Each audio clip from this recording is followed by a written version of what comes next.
Hello et bienvenue dans ce nouvel épisode du podcast Allume ton biz. Un podcast pour les entrepreneurs éthiques, authentiques et audacieux ou audacieuses. Tu veux découvrir comment mettre ton business au service de ta vie et non l'inverse? Comment développer des stratégies et un état d'esprit de leader qui te permettra de cartonner tout en te respectant? Alors le podcast Allume ton biz va te plaire. Chaque semaine, je te partage des astuces, des stratégies ou bien encore des interviews d'entrepreneurs inspirants. Tout ça en lien avec l'entrepreneuriat et le mindset. Alors, éteins ton Netflix et allume ton biz pour ce nouvel épisode. Bonne écoute!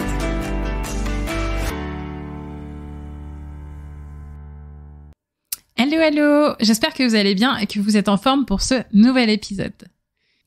Avant de démarrer, je voulais juste faire une petite parenthèse pour cet épisode. Je voudrais vraiment profiter de ce moment pour remercier très chaleureusement toutes les personnes qui ont déjà pris le temps de noter le podcast sur Spotify ou sur Apple Podcast.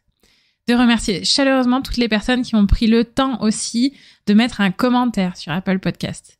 Ou de remercier aussi toutes celles qui partagent soit un épisode, soit le podcast autour d'eux et qui ainsi contribuent à faire connaître ce podcast et les épisodes que je fais. J'aimerais pouvoir le faire de façon individuelle. J'aimerais pouvoir vous remercier chacun pour ce que vous avez fait. Et dès que je peux, dès que quelqu'un me dit, bien sûr, qu'il l'a partagé ou qu'il l'a noté, je remercie de tout mon cœur. Mais comme je ne sais pas toujours qui l'a fait ou comment remercier individuellement, voilà, je voulais quand même profiter un petit peu de ce moment-là, de cet épisode, pour faire cette petite parenthèse et pouvoir au moins vous remercier de façon peut-être pas individuelle malheureusement, mais au moins de façon groupée. Je vous remercie vraiment très très chaleureusement, car c'est grâce à vous, grâce aux notes que vous prenez le temps de mettre sur ce podcast, grâce au fait que vous partagiez autour de vous et que vous le fassiez connaître à d'autres personnes. C'est vraiment grâce à vous que le podcast peut être découvert par d'autres personnes. Et du coup, que ça peut aussi leur être utile. Et du coup, grâce à vous, grâce à votre soutien, à l'heure où j'enregistre cet épisode, j'ai dépassé les 550 téléchargements, dont presque 200 juste sur le mois de septembre. Alors que mon podcast a démarré en juin. Ce qui fait vraiment une très belle progression. Donc vraiment, vraiment, merci du fond du cœur, parce que si j'ai ces résultats-là, si j'ai dépassé les 500 chargements, je vais y arriver, c'est vraiment grâce à vous, grâce à votre soutien et grâce au partage que vous faites que tout ça c'est possible. Voilà, donc sans plus tarder, je vais vous parler du thème d'aujourd'hui, qui est de se fixer des objectifs. Et notamment, du coup, comment se fixer un bon objectif. Normalement, vous avez dû entendre en parler un bon nombre de fois, du fait que c'est important de se fixer des objectifs. Sinon, je vais en profiter ici rapidement pour faire un petit rappel, parce que ça fait pas de mal de toute façon de l'apprendre ou de se l'entendre redire de temps en temps. Donc se fixer un objectif, c'est finalement ce qui va vous permettre de pas complètement naviguer à vue. C'est ce qui va vous donner une direction, un sens vers lequel vous allez pouvoir aller, vers lequel vous allez pouvoir diriger vos actions. Et cela, du coup, afin qu'elles aient finalement le plus de sens possible. Qu'elles soient concentrées afin de vous amener les résultats que vous attendez. Dans ma pratique de coach, au quotidien, du coup, avec mes coachés, c'est toujours le point de départ de mon accompagnement. Revoir l'objectif ensemble. J'accompagne mes coachés à clarifier au maximum leur objectif pour que ce soit le plus fluide possible pour la suite. Et franchement, il faut pas du tout sous-estimer l'importance d'un bon objectif. Savoir poser un bon objectif, c'est déjà avoir accompli quasiment la moitié du chemin. J'exagère peut-être un peu, mais vous avez compris l'idée. En tout cas, c'est hyper important parce que quelque part, si vous posez pas la direction dans laquelle vous allez, vous risquez d'en prendre une complètement différente qui vous emmène à un endroit où vous n'avez pas voulu aller. Ok, donc une fois ça rappelé, je vais vous donner Les 6 piliers d'un bon objectif. Peut-être que vous avez entendu parler des 5 premiers. Ceux-là, ils sont déjà assez connus, normalement. Par contre, le 6e l'est un peu moins, et pourtant, il mérite tout autant d'être connu. Prêt ? Alors, c'est parti. Le moyen mnémotechnique pour se rappeler de ces piliers, c'est l'acronyme SMART. S-M-A-R-T, comme intelligent en anglais, pour les 5 premiers piliers. Et on ajoute la lettre E en plus pour le dernier pilier. Alors, le premier pilier, donc le S de SMART, S comme spécifique, qui en anglais ou en français est traduit de la même façon. Un objectif, ça doit être spécifique. Ça doit être spécifique dans le sens où on doit décrire le plus précisément possible ce qu'est cet objectif-là, ce que vous voulez atteindre finalement. En fait, si vous y réfléchissez un peu, vous allez être d'autant plus à même d'atteindre un objectif que celui-ci est clair. Si vous avez un objectif vague, il est fort probable que les actions que vous allez mener, que vous allez faire pour l'atteindre, ou alors les moyens que vous allez mettre en œuvre pour pouvoir l'atteindre, vont être aussi vagues. Donc, plus votre objectif est clair, plus votre objectif est précis, et plus vous allez savoir ce que vous devez faire pour l'atteindre. Par exemple, si vous vous dites comme objectif « je veux être heureux », eh bien, ce n'est pas assez spécifique. Parce que finalement, être heureux, eh bien, c'est un état beaucoup trop abstrait. Vous devez être plus précis que ça. Qu'est-ce que ça veut dire exactement pour vous, être heureux ? Concrètement, dans les faits, ça veut dire quoi ? Deuxième pilier, M comme measurable en anglais, pardonnez l'accent, ou mesurable en français. Un objectif doit être mesurable. C'est-à-dire que vous devez pouvoir dire concrètement lorsque vous l'avez atteint. Par exemple, dites pas « je veux gagner beaucoup d'argent ». Beaucoup d'argent, ça veut rien dire. Ça fait combien beaucoup pour vous ? Parce que beaucoup, selon la personne à qui on s'adresse, ça peut ne pas avoir la même signification. Beaucoup pour quelqu'un, ça peut signifier très peu pour quelqu'un d'autre. Donc précisez vraiment combien cela fait concrètement pour vous.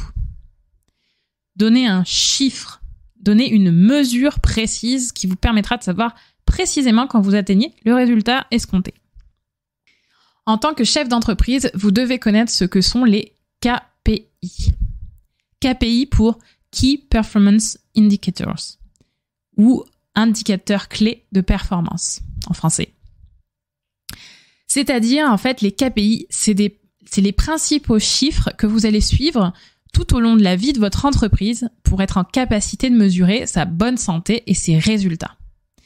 Et si vous êtes déjà familier de cette notion, vous savez déjà que ces KPI doivent pouvoir être mesurables pour pouvoir justement suivre leur évolution au fil du temps. L'idéal, c'est presque de l'avoir en permanence devant soi pour pouvoir mesurer tous les jours où on en est de ce qu'on veut atteindre. Et bien, votre objectif, il doit pouvoir être suivi avec l'un de ces KPI que vous allez pouvoir suivre le long de votre chemin pour atteindre votre objectif. À tout moment, vous devez être en capacité de dire simplement si oui ou non, vous l'avez atteint. Et si oui ou non, vous en êtes loin ou pas. Troisième pilier, A comme achievable en anglais ou atteignable en français. Un objectif doit être atteignable. Donc vous pouvez vous challenger et vous mettre un objectif difficile à atteindre. Non seulement parce que, par exemple, vous aimez l'adrénaline, mais en plus parce que ça peut vous pousser à vous faire bouger, ça peut vous aider à sortir de votre zone de confort pour aller chercher cet objectif. Ça peut être stimulant pour vous pour aller chercher cet objectif. Seulement, restez tout de même quand même réaliste. Sinon, ça peut avoir vraiment l'effet complètement opposé de vous couper les ailes. Vous aurez l'impression que ça n'est pas possible. Et ça risque de vous faire baisser les bras en cours de route. Donc par exemple, c'est très dangereux de dire que vous allez passer d'un chiffre d'affaires de admettons 0 à 1 milliard d'euros d'ici 1 an. Ce n'est pas impossible dans les faits si par exemple vous avez déjà une autre entreprise que vous allez revendre pour pouvoir investir dans celle-là. Bref, il y a des circonstances, ok, dans lequel cas c'est possible. Mais vous avez compris mon exemple, dans la majorité des cas, si vous dites ça dans un contexte normal, ce n'est juste pas atteignable et votre esprit réaliste le sait. Mais sur ce point, je veux quand même insister un peu parce qu'il y a pour moi 2 systèmes de pensée possibles. Et j'aimerais du coup vous présenter les 2 pour que vous sachiez que ce choix existe et que vous n'êtes pas forcément obligé de suivre la voie la plus connue et utilisée si cela ne vous convient pas. Donc le premier système de pensée, c'est un peu celui que j'ai décrit sur la lettre A là. Le but, c'est de mettre des objectifs difficilement atteignables, qui ont été justement pensés comme tels, c'est-à-dire vraiment presque inatteignables, vraiment avec des gros enjeux. Le but de ça, dans ce cas-là, c'est vraiment de pousser les gens à aller chercher la motivation encore plus loin, à se bouger davantage que ce qu'ils auraient pu faire de façon naturelle. De les faire sortir de leur zone de confort pour du coup tout donner. Et dans ces cas-là, même si on n'atteint pas l'objectif en une fois, on s'en est quand même déjà approché. C'est un peu ce que proposait Oscar Wilde quand il disait « Il faut toujours viser la lune, car même en cas d'échec, on atterrit dans les étoiles. » Et ça marche super bien pour des personnes qui ont vraiment un tempérament plutôt compétitif, qui aiment jouer la gagne, pour qui atteindre un objectif, c'est essentiel, coûte que coûte, et que ça va motiver, que l'atteinte de cet objectif va vraiment surmotiver, surbooster. Par contre, pour des personnes qui sont déjà naturellement impliquées, et pour qui aussi le chemin vers l'objectif compte beaucoup dans le résultat obtenu, mettre un objectif qu'on sait inatteignable peut parfois être contre-productif. Et oui, parce qu'en quelque sorte, comme je vous disais, l'esprit se rend bien compte à un moment donné que c'est irréaliste. Et si l'esprit se rend compte que c'est irréaliste, qu'est-ce qui se passe ? On va se dire, pourquoi je vais me battre pour accomplir quelque chose qui, je sais, ne pourra juste pas se produire de toute façon. Donc, quoi que je fasse, ça ne se produira pas. Et ça va nous laisser juste un goût de frustration dans la bouche. Donc, dans ces cas-là, finalement, si vous êtes du coup si vous vous sentez plus proche de cet esprit-là que du premier, ce que vous pouvez faire, c'est une autre stratégie. Une autre stratégie qui, là, du coup, consiste plutôt à vous donner un objectif atteignable et des bonus au-delà de l'objectif si vous les dépassez. Tout de suite, du coup, votre esprit pragmatique va moins se dire c'est inatteignable. Si, c'est bien atteignable. Et il se passe quelque chose si je l'atteins, et il se passe encore des choses supplémentaires si je vais au-delà, en fonction de paliers supplémentaires que je me suis définis en objectif. Mais ces paliers supplémentaires, je me les suis posés avant même d'avoir atteint le palier de l'objectif. C'est-à-dire que déjà dans mon esprit, au départ, lorsque je pose cet objectif-là, j'ai déjà prévu l'atteinte du résultat et les paliers de bonus au-delà de l'objectif. Ok, donc à vous de choisir finalement ce qui vous fera avancer le plus efficacement possible vers votre objectif et ce qui va vous donner les meilleurs résultats. Parce que, tout simplement, on fonctionnait pas tous de la même façon. Et je ne peux pas vous dire si A marchera mieux que B dans votre cas. L'idée, c'est vraiment que vous êtes en capacité de savoir ce qui marche le mieux pour vous. Et si vous ne le savez pas, testez une solution, testez une autre et voyez quel est ce qui vous convient le mieux, quel est ce qui vous amène à de meilleurs résultats dans les meilleures conditions possibles. 4e pilier, R comme relevant en anglais ou pertinent en français. Parfois, on traduit ce R en français comme réaliste parce qu'on veut du coup regarder le R pour que ça ait une signification aussi, pour que l'acronyme en anglais fonctionne aussi en français. Mais en fait, du coup, moi, je trouve ça dommage parce que ça me bloque d'utiliser ce terme réaliste. Parce que finalement, pour moi, c'est confus avec le A de atteignable juste avant et ça veut dire un peu la même chose. Donc, je préfère garder le R de relevant en anglais ou dire pertinent, par exemple, en français. Pertinent, dans ces cas-là, c'est pouvoir vraiment faire un face-à-face avec soi-même. Se retrouver vraiment nez à nez avec soi 2 secondes, se poser la question dans le blanc de l'œil, de soi à soi-même, et vraiment être sûr de pouvoir répondre oui à la question suivante. Es-tu bien sûr que cet objectif est celui que tu veux? Qu'il va t'apporter la valeur que tu attends pour toi ou pour ton entreprise? Qu'il répond bien à la définition que tu te fais de la croissance? Si la réponse est oui, alors c'est OK. La phrase est check, vous pouvez vous dire c'est bon, c'est pertinent. Mais si la réponse, vous devez aller la chercher plutôt du côté des non, mais en fait, il faut que, ou je dois, ou un tel m'a dit que, alors du coup, cet objectif n'est peut-être pas aussi pertinent que ce que vous le pensez. 5e pilier, le T de time-bound en anglais, ou encore de temporalité en français. Temporalité ou temporairement, ou en tout cas une notion de temporalité associée. Un bon objectif, c'est un objectif qui a une temporalité, c'est-à-dire pour lequel vous définissez une date à laquelle vous comptez atteindre votre objectif. Pour reprendre l'exemple du milliard de tout à l'heure, quand je vous disais je veux passer de 0 à 1 milliard de chiffre d'affaires, si je vous dis la phrase « je souhaite gagner un chiffre d'affaires d'1 milliard d'ici la fin de l'année », ou si je vous dis « je souhaite gagner un chiffre d'affaires d'1 milliard d'ici le 31 décembre 2032 », c'est-à-dire dans 10 ans, vous voyez bien que c'est pas du tout la même chose. Vous voyez bien que, du coup, la temporalité de votre objectif va vraiment vous permettre de mieux percevoir le temps que vous vous laissez pour accomplir votre objectif. Et du coup, ça va vous permettre de plus facilement pouvoir poser les différentes actions nécessaires pour y arriver, pour l'atteindre. Selon que vous vous donnez plus ou moins de temps, la stratégie pour y arriver, les étapes par lesquelles vous allez passer, c'est pas les mêmes. C'est pas le même chemin que vous allez parcourir.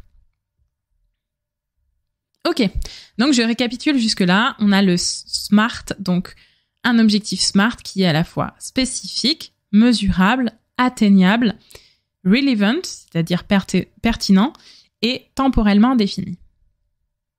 Alors, maintenant, vous êtes peut-être curieux de savoir la signification de cette dernière lettre, de ce dernier E, le dernier pilier que je vous ai proposé dans cet acronyme. Il s'agit donc du E de écologique. Et lorsque je dis écologique, je ne veux pas dire ici sauver la planète. Quoique cela pourrait en faire partie si vous le souhaitez et que cela fait partie de vos causes profondes ou des valeurs de votre marque, par exemple. Mais là, je vous parle plutôt du mot écologique dans un sens plus personnel, plus individuel. Votre objectif, en fait, doit être écologique pour vous et pour vos proches. C'est-à-dire qu'il ne doit pas être atteint aux dépens du bien-être, de votre bien-être ou de celui de vos proches. Finalement, pour moi, vous sacrifier au nom de votre objectif, c'est avoir une vision limitée. Avoir une vision court-termiste ou étriquée de son objectif. Parce que finalement, une fois atteint cet objectif, si vous a réduit à néant, est-ce que vous le trouverez vraiment aussi bien que ce que vous pensiez? Je suis pas sûre. Je suis ce qu'on appelle une coach humaniste. Dans la formation que j'ai eue, c'est une formation de coach humaniste. Et une coach humaniste, c'est quoi? En fait, pour moi, je considère que la personne que j'aide, que j'accompagne, est au moins aussi importante que son objectif. Et du coup, je n'aiderai pas quelqu'un à se détruire la santé ou à détruire ce auquel il ou elle croit au profit de son objectif. Ça serait pour moi un non-sens. Ça serait complètement contre-productif. Donc pour moi, ce E de SMART, smart, on pourrait dire. Ça fait presque allemand dit comme ça. Mais ce dernier E, c'est vraiment cette notion de écologique. Si vous faites partie de ces personnes qui n'aiment pas trop parler d'objectifs, parce que, par exemple, le mot objectif, pour vous, c'est associé à une pression trop forte d'un système, parce que vous avez peut-être déjà vécu un burn-out auparavant, parce que peut-être que vous avez déjà vécu la pression de ces mêmes objectifs dans un contexte d'entreprise ou autre qui n'était peut-être pas très humain. Ce dernier E est hyper important pour vous et pourrait vraiment vous réconcilier avec la notion d'objectif. Il pourrait surtout aussi vous permettre de conserver toujours en tête, de garder bien les bases, des limites de ce que vous voulez ou non faire pour atteindre votre objectif. Voilà, c'était un épisode court cette fois-ci, mais il me semblait essentiel de vous parler de ce point. Parce que souvent, un objectif non atteint vient aussi initialement d'un objectif mal défini à la base. Ainsi, du coup, pour atteindre votre objectif, ayez-le le plus précisément possible dans votre ligne de mire. Et l'acronyme SMART, en n'oubliant pas le E de la fin, va vous permettre de le rendre précis. J'arrive à la fin de cet épisode. Alors un grand merci de m'avoir écouté jusqu'au bout. Si vous avez aimé cet épisode, et peut-être d'autres avant lui, pensez à vous abonner pour être notifié dès la sortie d'un nouvel épisode. Et vous pouvez aussi partager l'épisode autour de vous, à d'autres personnes que cela pourra aider aussi et qui vous en seront reconnaissants. Encore merci de m'avoir écouté jusque-là, et à bientôt pour le prochain épisode d'Allume ton bise. D'ici là, je vous souhaite une bonne journée, ou une bonne après-midi, ou une bonne soirée, selon le moment où vous m'écoutez. À très vite, bye bye!